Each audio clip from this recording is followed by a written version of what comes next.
Can money buy happiness? Well, as the old saying goes, it is nicer to cry in your fancy car than it is to sit in the rain on your bike at night. Well, the reality is, as human beings, we are constantly looking for ways to optimize our social positioning and to put forward our position in the world. It's been the way forever. We don't just want to survive, we want to thrive. I'm Captain Sociology, and every week we pick on an issue that's been relevant either in the news or on social media, and we deconstruct it sociologically, looking at the different ways sociology can understand this issue in a kind of live sociological analysis. This week, we're looking at the sociology of consumption, and unlike what you might think, it's not just what you eat, and it's certainly not, from our perspective, a Victorian lung disease. Instead, it's the way that consuming goods creates us socially and contributes to that maximised social position for best effect. So Durkheim, one of our founding fathers, gave us this theory. We think of it in terms of mechanical and organic solidarity. And I don't know how many people I've described it to who sit next to me and then say, I thought it was the other way around. So if you've never heard about mechanical and organic solidarity, bear with me for just 1 minute. Mechanical solidarity is the sort of solidarity that we enjoyed in agrarian societies. It's how we were socially connected through strong religious values and through loyalty to a monarch or some other significant civil leader.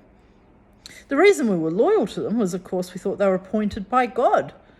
So it was something like God here on earth, which is okay. It kept those societies bound together. And that was quite important because in agrarian societies, people didn't essentially need each other. Now, I know what you're thinking, but people do need each other. And yes, socially they do. We're made to be social beings. That's just apparent through our whole discipline. But the reality is that with very few specialties, everyone did very similar work. As in, I was a farmer with chickens, pigs, cows, maybe some wheat or barley, maybe some apples. Basically, I was self-sufficient. And you, with your farm next to me, you were basically self-sufficient, which was fantastic. We did our thing, we served our monarch, and we shared religious views. And it was those shared religious views that bound us together, because the reality was my farm didn't really need your farm. Yeah? We might need each other, especially, say, at harvest time or in a case of some sort of health emergency, but we didn't essentially need each other. It was okay, that's fine. But come forwards to the Industrial Revolution, and we develop a whole range of other kinds of specialties. Now, I might be a specialist horseshoe fitter, not just any old horseshoe fitter, but a real specialist one. And your farm has a lot of horses on it, but Fred next door actually doesn't use a whole lot of horses. Fred next door actually does all his work by hand. And Sally, who lives down the road, well, she's actually specialising in the area of not agrarian work at all, but secondary production. That is maybe making cotton, maybe making clothes out of cotton. And I like wearing clothes. I kind of need to wear clothes. It is very normal. And so I need Sally. And I need your apples, but you don't really need horses, so you don't need the horseshoe fitter. And we start to need each other.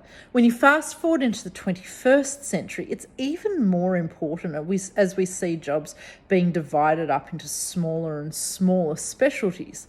So once upon a time, a teacher would have had a class in a country school with everything grade kinder to grade 6, or maybe a little bit older, maybe grade 8.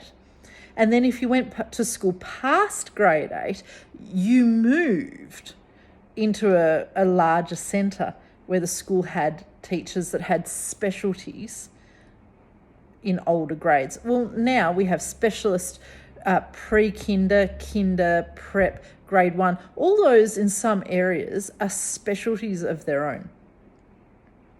Move into law.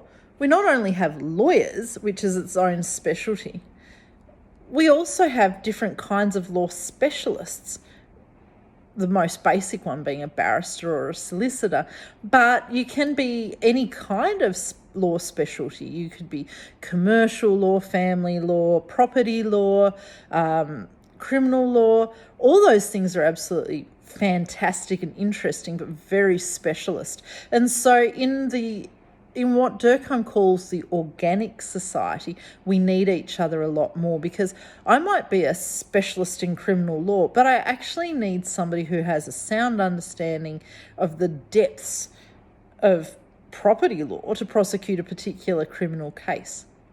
Or I might still be particularly partial to clothes, but I need a particular type of clothes. And we see that in, the different kinds of active wear, business wear, athleisure wear,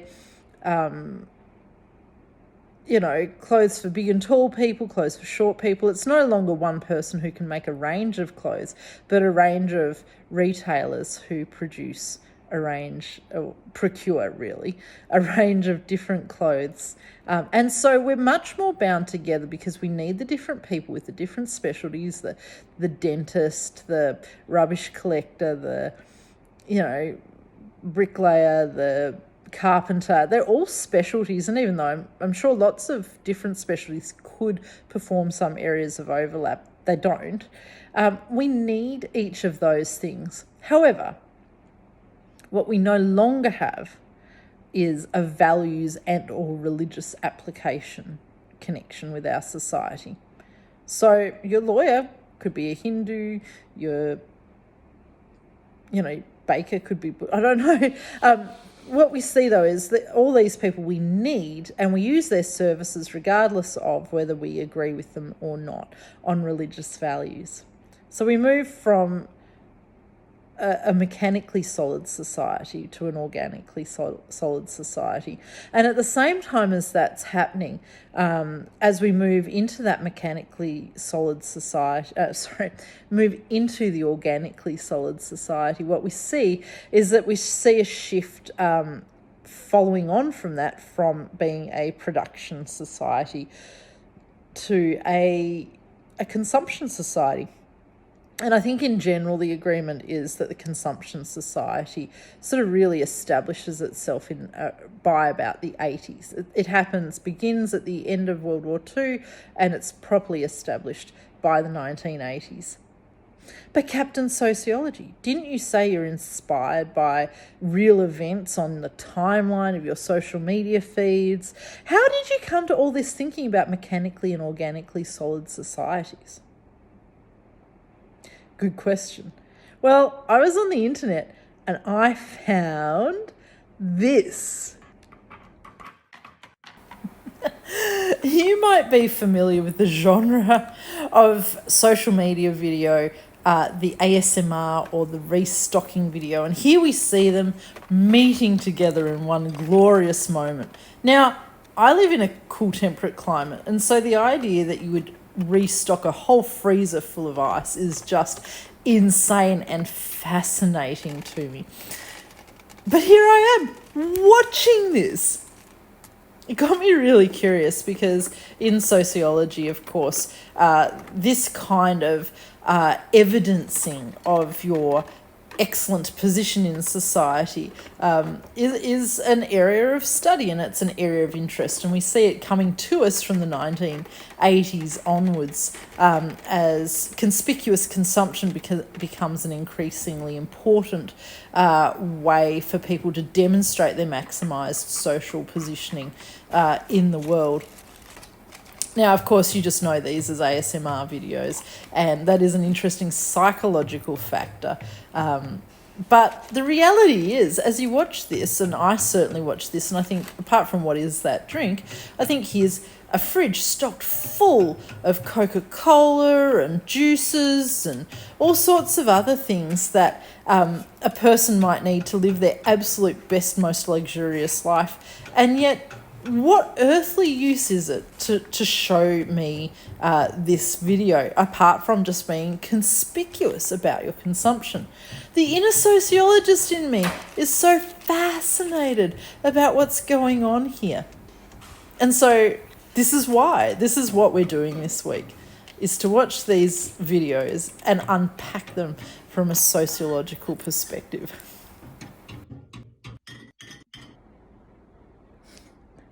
And that's because there are so many ways that sociology can view this to understand this social behaviour. What is it that we're trying to maximise by showing or watching somebody else restock their fridge? What is it symbolic of?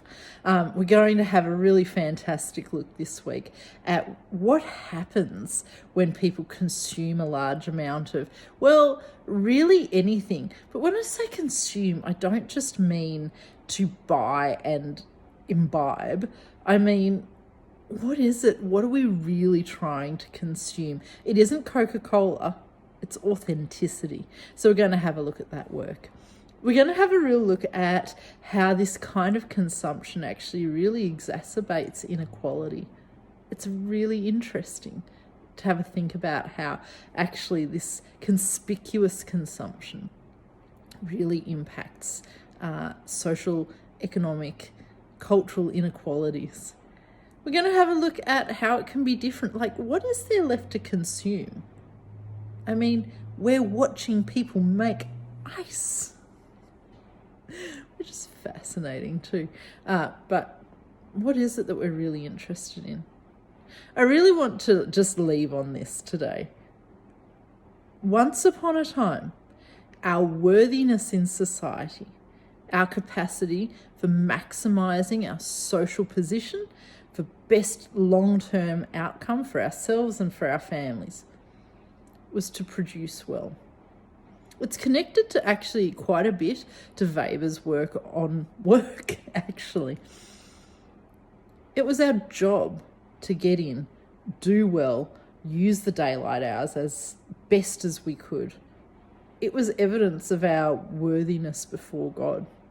We stopped paying money to the church to show our worthiness, and we moved into using our time at work.